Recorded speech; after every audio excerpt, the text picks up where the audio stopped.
Charles Malet, thank you for joining me in the trenches. Thank you very much for having me. It's great. Just as we were saying before we started recording, it's lovely to have the chance to talk again after quite a period of time. Something I think about quite often is, what is society going to think about us 100 years from now? They're going to look back at this era, the 2020 era, and are they going to think, you bunch of idiots? It is a very, very good question, and that is something I spend a lot of time considering. Not that way round, but the other way round. What were people actually thinking 100 years ago or 200 years ago? I think we are infested by a version of history, either macro or micro, which suggests that people only really did or thought one thing, and the idea that there was any counter-narrative or opposition thought is, like it is today, always treated as something other, and that cannot simply be the case that we in the sort of early 21st century are the first people to consider that dissent is appropriate and that all we see around us is not quite right. That has been going on forever, but of course, as we know, history is written by the victors. And so this thread, and what you've been doing over the years with your podcast, you've absolutely picked away at some of this, but the thread that we are clinging to one end of now runs the whole way back through history. But the difficulty, of course, is interrogating it. How on earth do you really find out what people did think? Because those ideas then, just as they are now, were repressed, and even what people wrote down either would have been, on a very sort of local level, just in their journals or memoirs, or kept to a family level. And of course, this was well before the internet. I'm not suggesting that the internet is the only way that material gets around the place, but once something's out there nowadays, it is a bit more difficult to put the lid on it. Whereas previously, I think not so much the way in which stuff was just disappeared, but the way that it was overlaid by the correct version of events was remarkable. I'm trying to find a segue into our main talking point, which is the Church of England. But I think there is a type of segue occurring here, which is when you go against institutions, historically, you always get cast out. Yes, I mean, in fact, I would say the segue is even more direct. We think we understand the history of, it doesn't really matter whether it's the Church of England or any faith or any organisation, but of course the version that we receive is the version that they want us to receive. So the idea now that the Church of England, although its current iteration is relatively modern, it suggests that actually it does hark back to the earlier centuries of the first millennium, and we don't know. We weren't there. We can't make that judgment. But exactly like you say, the church, whether it's the Church of England or any other religious organisation, has the way in which it treats people either within or without. I mean, is absolutely stark. And I think, again, to segue, I think what I and those that have investigated any of this have found so completely extraordinary is actually what does fit within the church camp now, because I would say anybody with faith, Christian faith, who may either peripherally or in a more involved sense be a part of the Church of England would be absolutely amazed to find out what the church does encompass by virtue of certainly its investments, but the sorts of connections that it has across the world are, on the face of it, utterly contrary to the sort of central tenets of Christianity. It's very, very peculiar. And if you do challenge or question that, as again the approved version of history suggests, the end for you is not going to be a good one.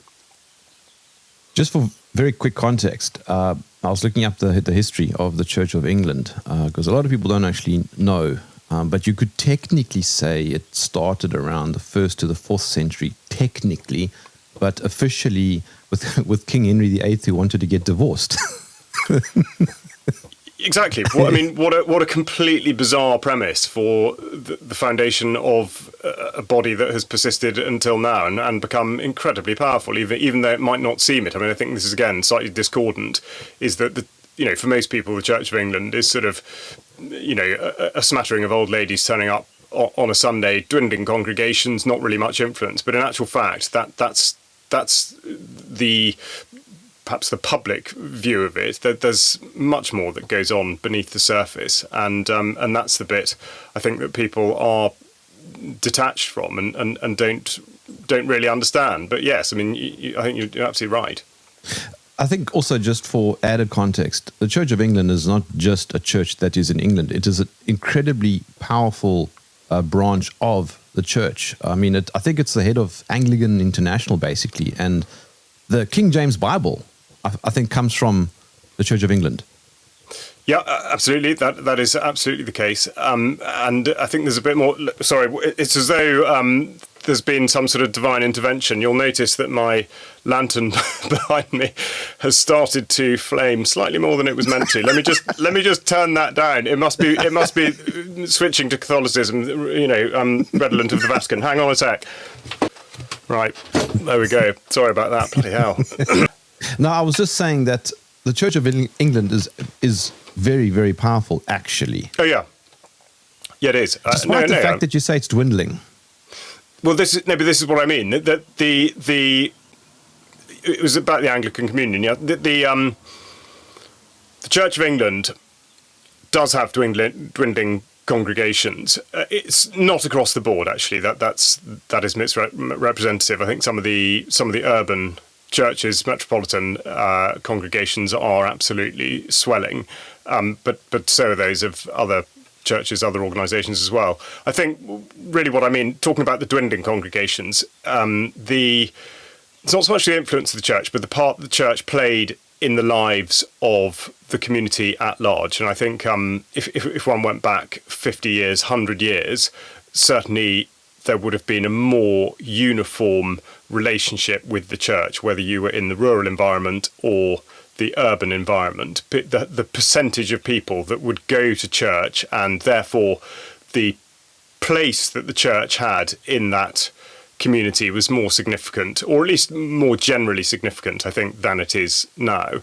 But then the other thing that you quite rightly point out is that the church, whilst Church of England is sort of notionally the focal point of the wider Anglican communion, so churches that are in other parts of the world, mostly former British territories and colonies, their relationship with the Church of England has become much more tempestuous over the last few years. And good is really the way to view that, I would think, because they are calling into question some of the policies, some of the stances, some of the behaviours and the failings that the Church of England has demonstrated in the UK over, well, certainly decades.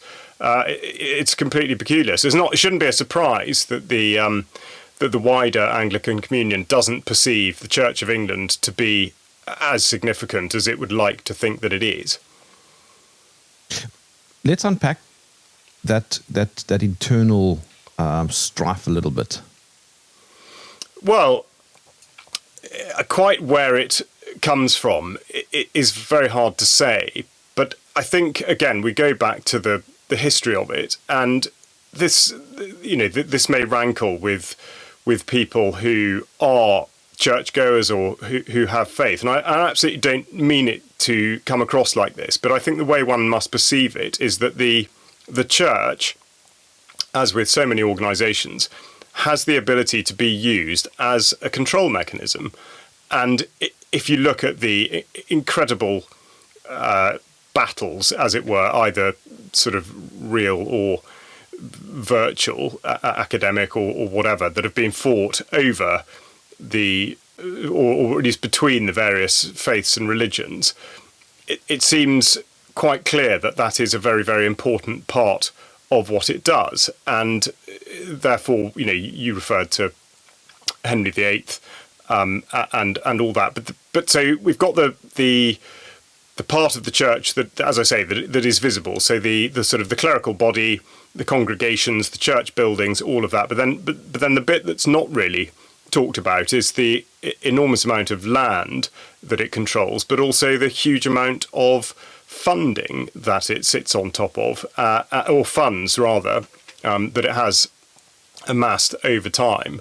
And so the question is, how has that come about and to what end? And I think this brings one to the central point, which is how does one really view the church? And for me, increasingly so, and as I say, this is absolutely not with a view to calling into question anybody's faith, because I think that's a separate issue, and that should be a personal thing, and it's not really for the church to tell you how you should believe and what your relationship with God should be.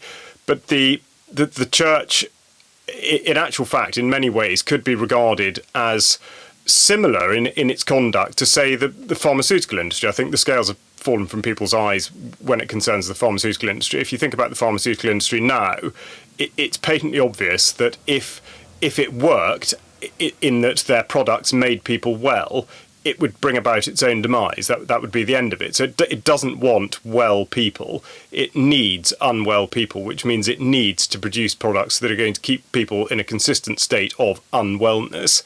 And similarly, the church now, if the world was peaceful, harmonious, happy, all the things that the church, at its centre, sort of preaches about, and therefore that people felt that they had less need to go to church, to join in order to pursue these outcomes, then it would defeat part of its purpose, certainly. And I think when one looks at the way that it profits financially from the negative sides of life, we can go into the detail of this in a bit, but it would really undermine its position. And again, I think that's not really thought about. But ultimately, as either a control mechanism or as an entity, I think it should really be considered more in corporate terms or in a corporate sense than anything else. What is the point of the church then? Well, exactly, and that's not a not a daft question. It's not a facetious question either, because I think this is exactly what the church has got itself into such an enormous muddle about over the last few years. But again, it's a sort of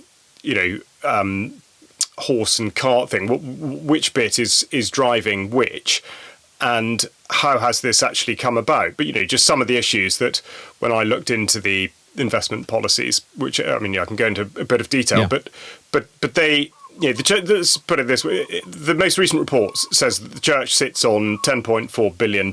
Now, that's on the face of it, that's a significant amount of money. Okay, if you're only going to be returning, say, 4 to 5%, yielding rather from that every year, then actually what you do have at your disposal is not perhaps as much as people might think that it necessarily is. But then again, what do you do with that, and how are you actually investing it, and are you investing it in such a way that should be bringing about the things that you are talking about? So, the sanctity of the human form, for example. What's the church's policy on things like transgenderism, or on female genital mutilation, or this, that and the other? Are their investment policies consistent with their messages, and indeed things like affirming human life? To give a very good example, just recently we've had the assisted dying bill being pushed, another iteration of the assisted dying bill being pushed through the Houses of Parliament. Now, it's extremely controversial by any metric, but not least because it basically enables people to have social pressure put on them to go to a doctor to say, right, finish me off, and for the doctor not to be checking in the proper sense of the word, as in preventing, providing an obstacle to that process. And so the church put out a statement about this in which it called it affirming, I think it was the affirmation of life was their statement. And they wrote words to the effect of, we don't believe that this is the right way to go. We don't believe that people should be sort of in control of ending their own lives like this, and that it should not be, I wrote it down, in fact, it should not be something that somebody else could do. No one ought to be permitted actively to end another person's life. That was the phrase they used. That sounds good. It sounds good, doesn't it? Yeah. And then you think, right, well, if that's the case, then they would regard conflict on a military scale as not right, because that is absolutely all about actively ending other people's lives. And yet their investment policies are such that they may invest in the production of military-grade weapons. Now, those will only be used to actively end another's life. So it's absolutely enormous contradiction, and exactly the same with, say, transgenderism, where in affirming the form that we are created in, at the same time they celebrate the mutilation of the body in an apparent effort to become quite somebody else. And in fact, they go further with transgenderism. They have a specific clause, in fact, about people who are wanting to become confirmed into the Church of England concerning trans people. I thought I'd quote this because I think this is interesting. So they say, the Church of England welcomes and encourages the unconditional affirmation of trans people equally with all people within the body of Christ, and rejoices in the diversity of that body into which all Christians have been baptized by one Spirit. It's amazing on many levels. I think this, actually, I quoted in an article about what I saw as being incredible contradictions between criticism of or adherence to what's described as female genital mutilation, circumcision, and then transgender surgery, and the conflicted positions that not just the church but the medical establishment has on this. I'm interrupting, but why? What would be their reason? Exactly. What would be their reason? This is, I think, for people, going back to people who are or consider themselves to be part of the Church of England, who do go to church, who believe that there should be a strong relationship between the faith that they hold and what they see when they go to church as a congregant in terms of their participation. And this, I don't see how this fits with it. Also, and this is across the board when it comes to anything concerning sort of transgenderism.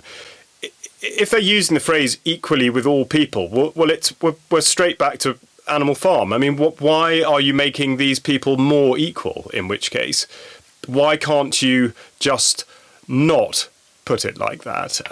And yet, this is, this is across the board. It just goes on and on and on. And again, another sort of area of contradiction, not too far distant perhaps from the transgender thing, is the same-sex marriage. And again, they've twisted themselves up about exactly this and what they should do and what they should say, and it's been inconsistent, hard to follow, and controversial. And now the situation is that they will bless same-sex couples. But so then you think, right, well, is that consistent? I mean, what's the biggest issue here? If people are wanting to get married in a church, then is the first step to consider whether or not they hold the values of that organisation and therefore a belief in the things that church says it believes in. So you think, okay, well maybe that's the path that they would go down. But in actual fact, that's not the case, because whilst if you're a same-sex couple, you may not get married in the Church of England, if you belong to another faith altogether, you can be married in a church. You can be married in a church if you don't have any faith at all. So there's no requirement to say that you actually believe in God or Jesus or any aspect regarding divinity. And then to quote, it is also possible and actually this would be an interesting one, bearing in mind what's just happened with the Supreme Court decision on sex, meaning biological sex. But they say, the Church of England says, that a man or woman who has been issued with a gender recognition certificate may marry someone of the opposite sex in a Church of England church. So there we are. It's. I mean, how do you make sense of that? And to quote, well, misquote probably, but Brian Gerrish, who his consistent message on UK Column is that all of this is entirely intentional. The confusion is entirely intentional. And actually, just to quote somebody else, who I've now interviewed a couple of times for UK Column, obviously in some senses nothing to do with it, but in others everything to do with it. It's Julian Rose, who's a massive and passionate advocate of all things concerning the land and how to sort of create food properly and indeed relationships and communities properly.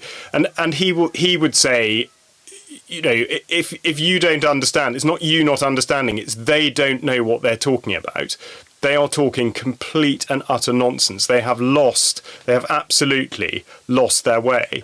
And I think for church leaders, if that's what we're going to call them, although we can come on to exactly where Justin Welby fits in with that, but church leaders, much like any other leaders, have just lost their way. I mean, I saw yesterday a clip of Keir Starmer and Angela Rayner waddling along at some pride event, holding up little sort of placards with the transgender, sort of from the transgender flag, the colours, the baby blue and the baby pink and the white.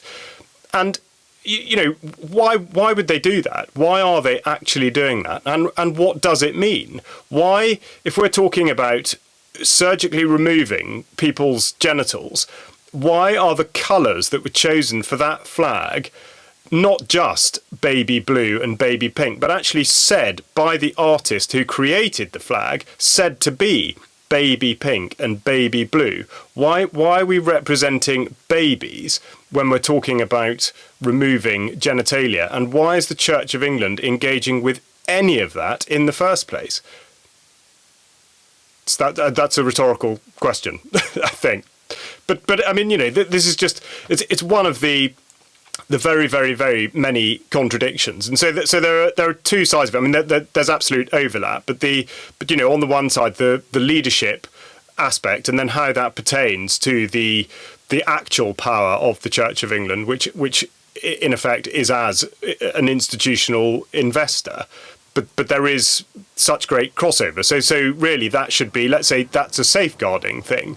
The word safeguarding, which I'm afraid to say I have absolute contempt for, because it's yet another instance in which a process has been created in order to take over from simply common sense or decency. And now, rather than just using common sense or knowing that something's wrong, the treatment of somebody is wrong, you stop yourself from thinking, and it all becomes about safeguarding. It's just ticking a list and following a process, and then obviously it fails. I mean, this is not exclusive to the Church of England, but again, reprehensible that an organisation such as the Church, a body of faith, should be failing children, vulnerable people in that way, and therefore to go to the leadership. For Justin Welby to sit there and say that, well, the trouble was the problem was so big that I just couldn't do anything about it. I mean, how can somebody sit there and say that as the supposedly the head of, well, the Church of England certainly, but the sort of the primate of the Anglican Communion? I mean, it's you pretty remarkable. You make a very good point there, Charles. There's a difference in sitting in the living room with a cup of tea and discussing universalism and saying, well, should the church accept trans or should it reject whatever, and then actively being in church leadership and taking banners and walking through the streets. There's a very big difference.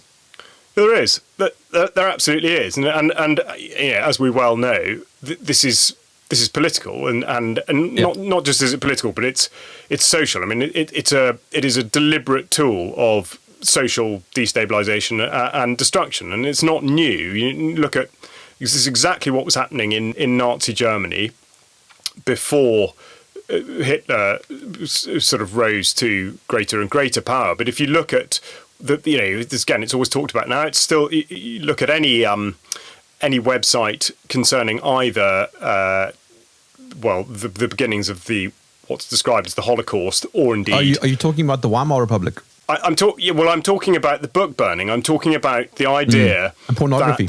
Yeah, absolutely. But this goes back to Magnus Hirschfeld and his Institute of Sexology, and the idea that changing, interfering with biology and changing people's gender was in some way a sensible thing to do. And I mean, how on earth could the church, which should be all about preserving the sanctity of the human form, consider such thing? But again, I mentioned it obliquely earlier.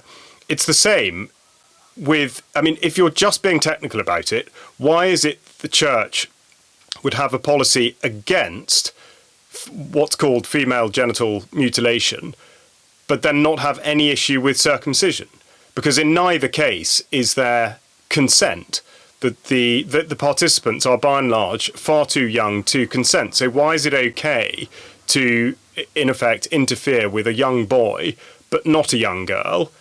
And then when it concerns transgenderism, it's different again. It's very, very hard to follow, and I would say, in some senses, intentionally hard to follow. But of course, the problem is that this comes from somewhere, and what it means is that a lot of other people get caught up in it. So I'm not at all accusing the, say, middle to lower management tiers of the Church of England of carrying the can for this one, but you see, some absolutely will think it is part of their mission to push this stuff out. And again, we go back to the dreadful tyranny of 2020, which incidentally, for anyone following the figures, the Church of England's fund, what the church commissioners manage, jumped by £1 billion during the year 2020.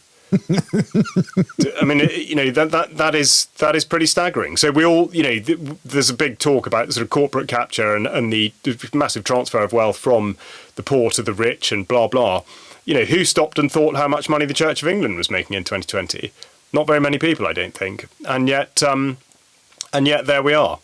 So yes, I mean, this obviously we could go on and on, but I think, but it really is. It's the contradictions, and it's the sort of enmeshment with the general direction that society is going in. And I think that's the bit that people should really be interrogating, because the church should absolutely be doing what is right, not what seems progressive or to be the spirit of the age, or the church should be completely consistent. And that has absolutely not happened at all. And it should be a part, not part of the political zeitgeist. Yeah, it should. Yeah, absolutely. But it should be the things that have not been spoken out about are totally phenomenal. And sorry, I realised I derailed myself a moment ago, because we started talking about safeguarding, which again could be several chapters of a podcast on its own. But what I was going to say was that safeguarding is, obviously a very broad topic, as it's called. I disapprove of even calling it safeguarding, but again, to have this big thing about safeguarding in churches, and yet for there to be an investment policy, an ethical investment policy, which permits the church investing in pornography. And actually, this bit is so good. Again, I'm going to read it out. So the church does restrict its investments in that it may not invest in a company that does X, Y, or Z if the threshold is over a certain percentage. So if it's under that threshold, then absolutely they can invest in it. And where it concerns pornography, they can have a holding in a business which deals with the production or distribution of pornography, the staging of live sex shows, or the ownership of sex shops. What? Yeah, that is absolutely written down in black and white in the investment policy, the restrictions section of the investment policy. So this is the thing. Why on earth would that be the case when the world goes in that direction? And again, okay, this has obviously been going on for a long time, that sort of industry.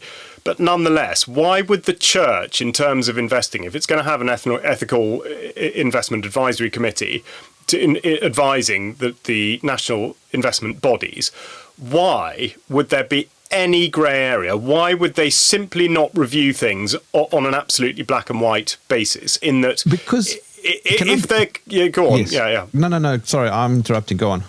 No. I mean, if there's any hint that a company is doing something that's considered outside of Christian values, then you simply blacklist it. You just don't invest in it. And yet here we are doing that at the same time as talking about safeguarding vulnerable people. I jumped in midway there because you were asking about pornography, and a conversation I had some years ago did create a bit of a grey area with this. If you look at, for example, art history, particularly the art that has been funded for centuries by the church, is that considered pornography at the time? I mean, we look at paintings now and they're beautiful. I think you're being very, very conciliatory. I see what you mean, and it absolutely raises an interesting point. But I would say there's a very distinct difference between the art that you're describing. First of all, because that is concerning church buildings primarily and the telling of stories. And therefore, yes, you're right, much art was commissioned by churches. I think it also shouldn't be forgotten that a lot of art was effectively the other way round, was that the powerful families involved with the church would commission the art to get it into the church for their own glorification. And I think that is something that we should come back to, because I think this does play a part, and also the theme of sort of indulgences and absolution. I think we should come back to that. But no, I'm afraid to say we're talking about something totally different. Pornography. We're not talking about the sort of the appreciation of the human form in its natural state. This is absolutely a difference, and I think it is far too well known that there is a pathway between people becoming involved in pornography on some scale, and that going further and further and further into a place where people should not be going. So, no, I mean, okay, and again, we come back to the idea of consent. Yes, if that is absolutely genuinely what people want to do for a living, and they do not believe they're coming to harm, and they are not apparently coming to harm, okay, but nonetheless, I think the question still remains, does it actually accord with Christian values? And I think not.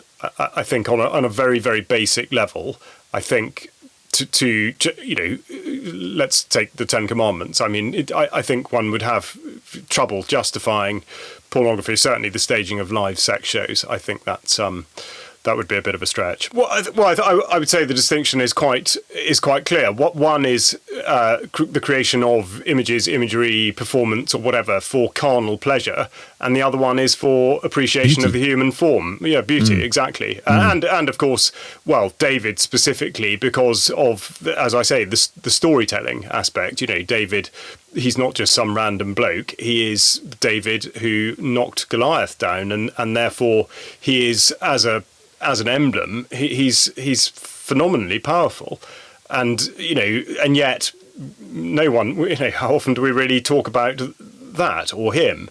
Not much.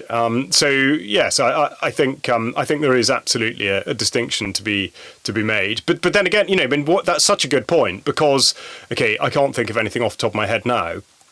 But the celebration of the human form with Michelangelo's David, certainly, that is a man in peak physical condition. And yet now, we do still see sculptures, across the land, across the world. But look at the proportion of sculpture that is produced now with people who are very, very far away from being in the peak of condition. And so it's not just to say, oh, well, gosh, you can't discriminate, we're not all the same, whatever. No, but actually the bigger picture is that people who are not in prime condition have in some way been abused, either by the food system or the medication system or the lifestyle that they are able to lead. So actually what you're doing in representing somebody who is out of shape, and again, people might find this a bit hard to listen to, but that is in effect a celebration of something that I don't believe should be celebrated. And that's not me just having a pop at people that don't look like David, because lots of people don't look like David. I mean, okay, we should strive to. But we should, and again, why not? And so where's the church on this? Where is the church on food, on lifestyle, on all of this sort of thing? And look at what they did in 2020. They shut their doors before they were told to, and they hung up those LGBTQ flags. I saw, at least down here, some Anglican churches put those flags up and told people to wear more. In fact, who was that one person? Was it the Pope who said that Jesus would have got vaccinated? Gosh, I had a fear we were going to come on to that. I'm not sure what the Pope said. Justin Welby absolutely did say that. We don't have to talk about the Pope. No. Well, again, it's a big old topic. But no, to stick to the Church of England, yes, Welby said, I forget his exact words, but yes, words to the effect of Jesus would have got the jab. And that was, I forget whether it was followed by or preceded by, but the church also put out an absolutely horrific video of a number of bishops, but other sort of clerics advocating exactly the same thing. And it was staggering on so many levels. I think primarily because even if you don't stir the murky waters of pharmaceutical sort of vaccination success or otherwise, but simply on the matter of choice. And what on earth are they thinking of doing by suggesting that choice is removed and that you must do this in exactly the same way that was done in 2020 when the churches were closed? There was no choice. And yes, okay, you could say that for the parish priest who was genuinely fearful for their life, maybe it's too much to ask them to go into church to run services, but actually, is that the case? My feeling on it is, if that is what they thought, that's precisely why they should have stepped up. They should have been the first people into the church to say, come into church.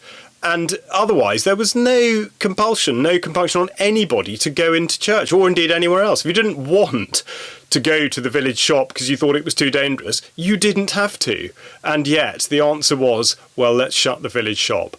Let's shut the church. And for the church to have remained not just silent on the matter of choice, but to have actively promoted the sort of pandemic scam was beyond reprehensible, especially as they were in the process of making £1 billion off it. So there's an interesting dichotomy here. There was a combination of moral inaction on social issues, as you've pointed out, and there was an immoral action on financial investments. Yes, I mean, I think so. And this is, the financial investment thing is completely fascinating, because the other bit that we haven't talked was many bits, but back then, a lot of what the church was invested in, can you believe it, was tinkering around with human embryos, and that they Yeah, so stem cells and much else besides, production of organoids, really bizarre and highly questionable forms of science, if that's what one wants to call it. And again, so I go back to the investment policy. On the one hand, why would you even consider it? Because it's so highly controversial. But not only did they consider it, but they actively invested in it. Of their top 20 holdings back in 2020 or 2021, nearly half of them were involved in stem cells. And I wrote down what Illumina wrote, Illumina being one of the businesses that the church was invested in at the time. And Illumina on their website state that the embryos that they used to research or to recover stem cells from were embryos that were no longer needed. That was the phrase that they used on their website, and the Church of England was invested in them. So it's perfectly staggering. Now the portfolio has shifted very much dramatically towards AI, everything to do with AI. So they're predominantly involved in the production of semiconductors, which are totally necessary for the upscaling of AI. And of course, the contradiction is immediate. I mean, you've produced an excellent show recently on AI, so anyone who's listened to that will have a much better understanding of what it actually is. It is not intelligent, but nonetheless, what it does do is strip away reason and accountability from human beings. In effect, it takes away, if you allow it... The church doesn't need to be involved. No, it absolutely does not, and I would say should not be involved. And yet it is actively promoting it. But you see, this is the thing. So the contradiction is they say that the reason they are in the room, in a statement back in 2018, they said that the reason they're in the room with big tech is so that they can influence what these companies do. Well, how's that going? Because you'd think if they had been able to convert or to change the path that a particular company was on, if it was pursuing a questionable thing, they would have made it clear that they had done that they'd achieved that success. There's been no such message. They haven't said anything. So they've made absolutely no ground on that. And also, whilst, to your eye, £10 billion might seem a lot, to those guys, it's peanuts. Amazon's turnover last year was £515 billion. So what's some pipsqueak with 10 billion really going to be doing? And for England, Amazon, with whom the church is deeply embedded or in bed with, Amazon now control much of the government software or tech platforms through Amazon Web Services. They're moving into warfare, and yet the church is still insisting that a company may easily or may well be able to follow its ethical nose, rather than pursuing, or at least that doing that would still be in the long-term interests of their shareholders. I mean, where's the example? It's totally extraordinary. Perhaps the answer lies in that book that's sitting behind you. Well, I think some of it does. I would say it absolutely does. If you can't quite see all of it, it's Agenda 21, which was written by Martin Edwards back in 2013, republished by UK Column recently. And if you haven't read it, I would absolutely recommend that you do. And I think the most important thing about it is to trace it back, as far as it can possibly go. And let's just put this out there. In the mid 1940s, just as the United Nations was getting going, post-war, the first United Nations Security Council meetings were held at Church House in London. That is something I think that is not much known. And the reason that's significant is because that post-war period, certainly in the United Kingdom, if not many parts of the world that had taken part in the Second World War, used the emergency of the Second World War as a springboard into the most amazingly radical transformations of so many parts of our lives. So the most obvious ones in the United Kingdom our education, which was totally overhauled and changed, the creation of the National Health Service, which was bitterly resisted at the time, but of course now we're supposed to consider it as a national treasure. The Agriculture Act of 1947, that changed absolutely everything in our relationship with food now, and that's effectively why we are where we are. Exactly the same thing with the mines, the railways. I mean, you know, all these things. And it was also the same year that the church commissioners, as they currently are, were set up. The church commissioners' measure of 1947 set the previous the governors of the Queen Anne's Bounty and the Ecclesiastical Commission together and enabled them to carry on doing what they're doing now. So yes, it absolutely bears relation to Agenda 21 and going back to the idea of a one world government. And, you know, which is why I specifically make reference of the UN Security Council and indeed the United Nations using Church House. I mean, how absolutely extraordinary to think that they then went on to use land that was bought for them by Rockefeller. Yeah, but that's quite scary because what it's suggesting, Charles, is that there is, I would presume, an infiltration in the church. I think there is. I mean, I think we, you know, in some sense, one needs to be a bit careful in considering how any of this does actually work out, because I'm a great believer in looking for the simplest possible explanation, and I think to overcomplicate is a bit of a fool's errand, not least because it's very hard to pin down the detail. But if we're to let's take Justin Welby, recently described by a clergyman I was talking to last week as radioactive, which I thought was a very fitting description. And also I should point out that even though he's retired fully from the church, he's not just retired as Archbishop of Canterbury, he's completely retired. He is still living in Lambeth Palace, which I think is quite remarkable and something of an abuse. But that's slightly by the by. But the point is with Welby, he has worked in finance and I mean, you know, you couldn't make it up, but the extraction of fossil fuels. I mean, he was in the oil industry and was involved in some, probably peripherally at least, involved in some very, you know, untoward goings on in Nigeria, certainly, and other places. But so the point I'm trying to make is that actually you only need very few people to start shaping policy at the head of an organisation for it to trickle down, to run down, and to be pushed out at the lower levels without really having to convince people of its rights or wrongs. And I think, let's say, climate change is an absolutely perfect example of that. If Justin Welby says, right, well, everybody accepts that the climate's changing and that humans are responsible, we're definitely going to do something about it, so we'll all go net zero. And then you look at what that actually means.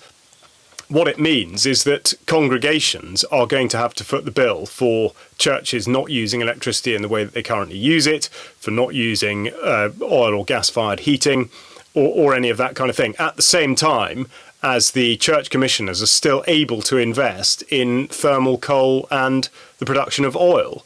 So, again, hypocrisy upon sort of controversy, but the point is that this doesn't need to come from any more than sort of one source. Okay, in this instance, perhaps two. Say you've got the head of the church itself, which is Welby and his entourage, the office of the Archbishop of Canterbury, but then you've also got the church commissioners and the investment bodies.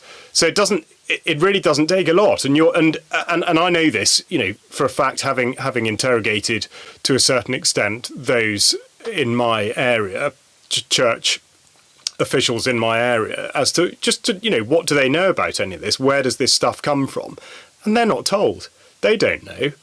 It comes down, and because the church command structure is similar in some senses to a military command structure, it works very well. You know, once something comes down to a diocesan bishop and then goes down through the various benefices, it is not difficult to see how this stuff gets either pushed out or ignored or concentrated on or whatever it is. And of course it goes hand in hand with, I've just talked about education having changed radically since the Second World War, goes absolutely hand in hand with that, because there are still a lot of Church of England schools, and you've got that sort of triangular relationship between the churches, the schools, and therefore the children, across to the parents, and then back up to the church. Of course, the parents are congregants at the church. So to create the sense that such and such a thing is right, or that we need to do this and use the church as a medium, is actually very, very easy to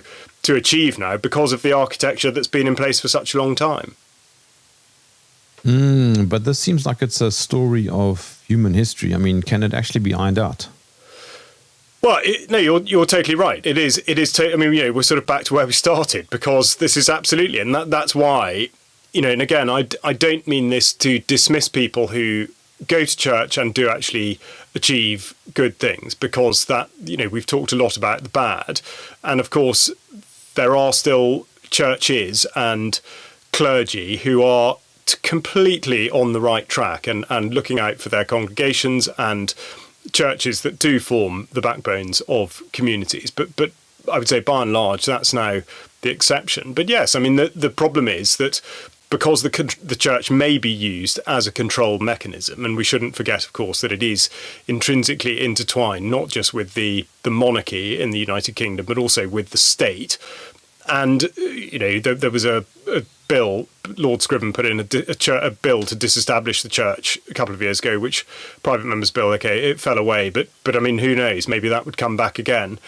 But no, I mean, I think like all these things, the only way to change the outcome, to change the course of the Church of England is grassroots, is absolutely at the lowest levels. And so I think it was, we can all think of whether they were hairdressers or shopkeepers or gym owners or whatever, people who stuck their heads above the parapet in 2020 and just said, no, I'm not going along with that. And for those with their eye on it, there were some churches that did that. They said, no, we are not going to go along with this. We are going to do what is right, what we believe is right, and what fits with Christian values.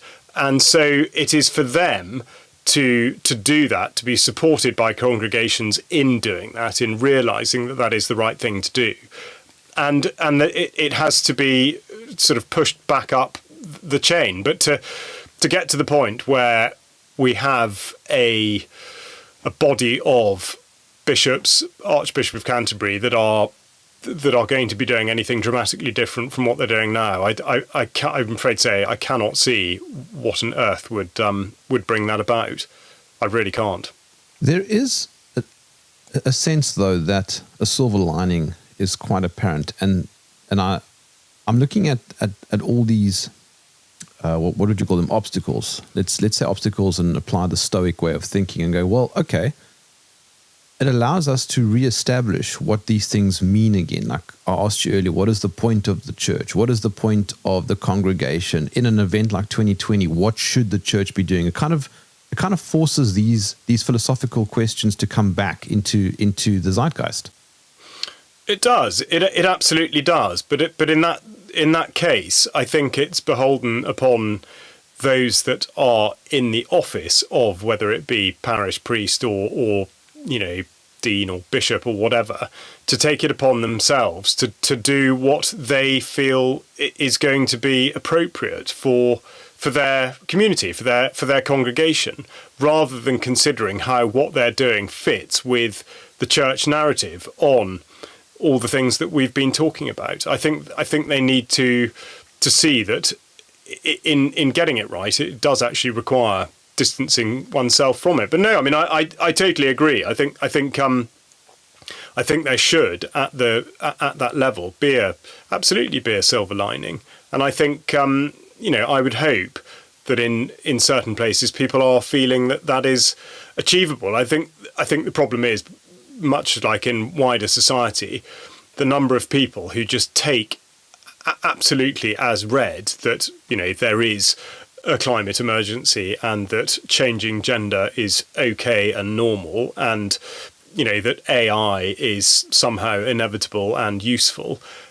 that they are in an overwhelming majority simply because they haven't stopped to think about it. It's not that they can't realise the issues with it. It's just that they haven't been put in a position where they need to.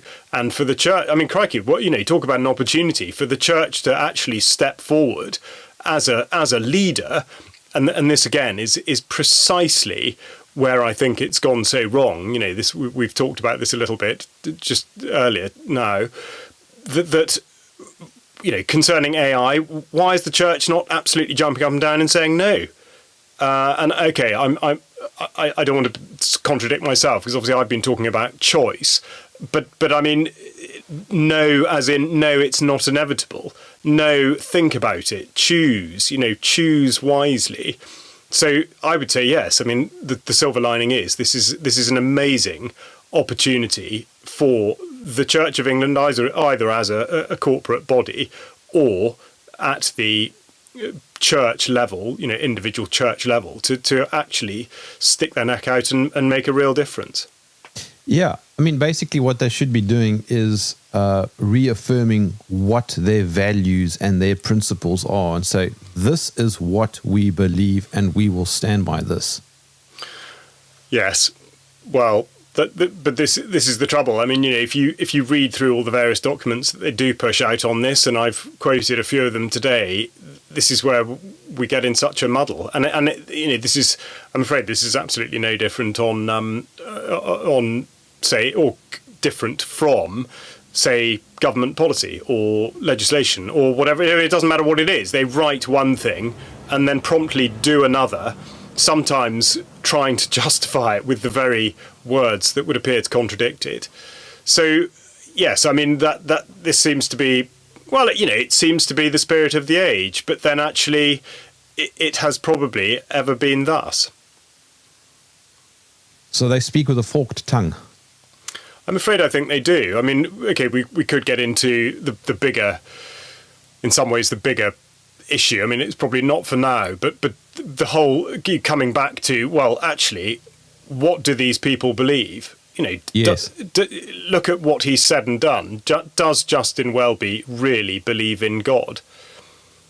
It's it's a question worth asking, because I think that's, again, we've talked about the relationship between faith and religion, and I'm the first to say that, I mean, I will go to church, but I will not be told what I should or shouldn't believe by anyone else in that church. That's a decision for me, I believe.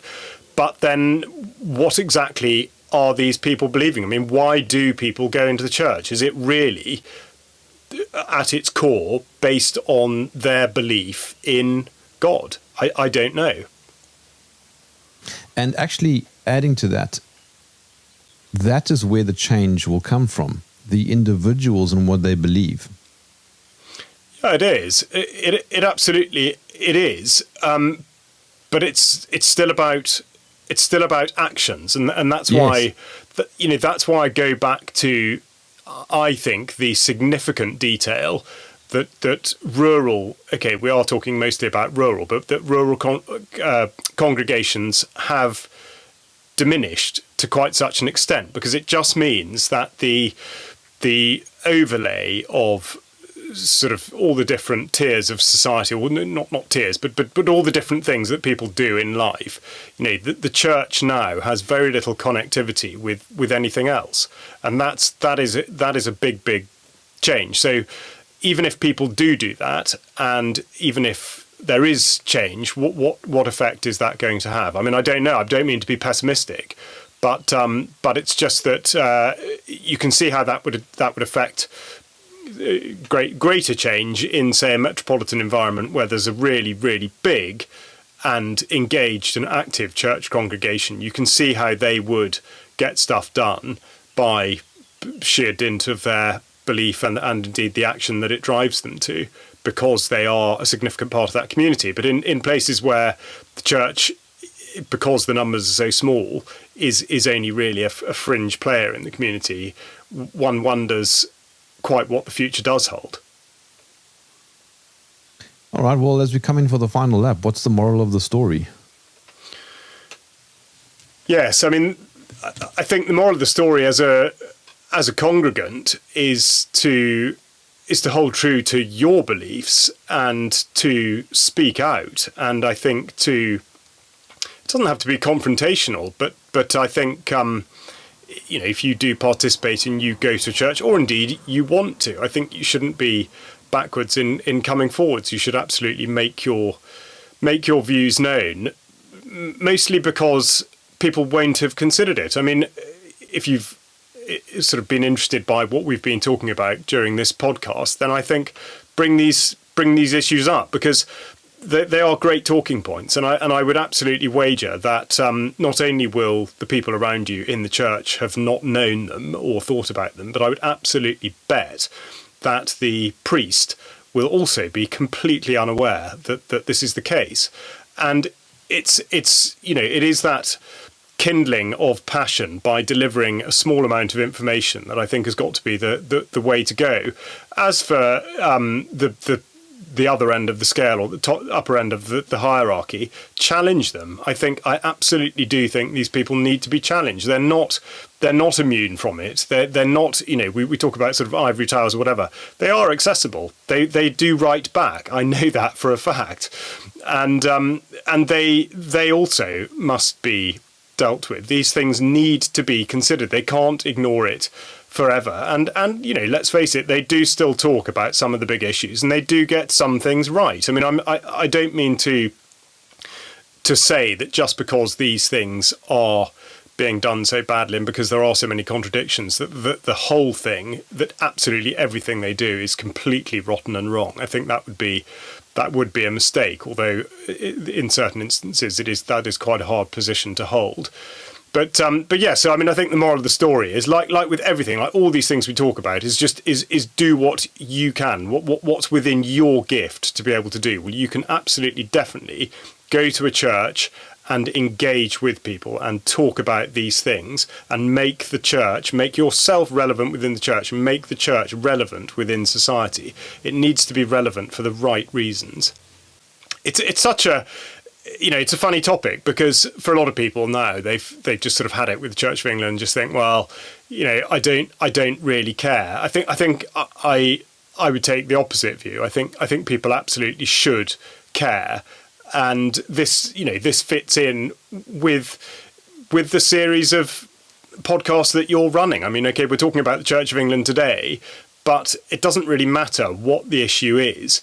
People, if they want to see change, they do need to engage with it, and I think that's the big thing, and that is really the battle of ideas, the whole basis of the Jerm Warfare podcast is to deal with all this, because otherwise what's the point? Otherwise, what do? We just sort of learn this stuff and just don't do anything with it. The whole point of learning stuff is that you do something with it. And I think that's where, that's where people have gone so far wrong. First of all, people don't know things anymore. I mean, education in this, when I say this kind of, in the UK, by and large, state education is terrible, and it is indoctrination. I mean, that is so overwhelmingly obvious now. But to be on the end of this sort of stuff and to listen to it and to engage with it is immensely powerful. So really harness that, and this is what you do, and it's fantastic.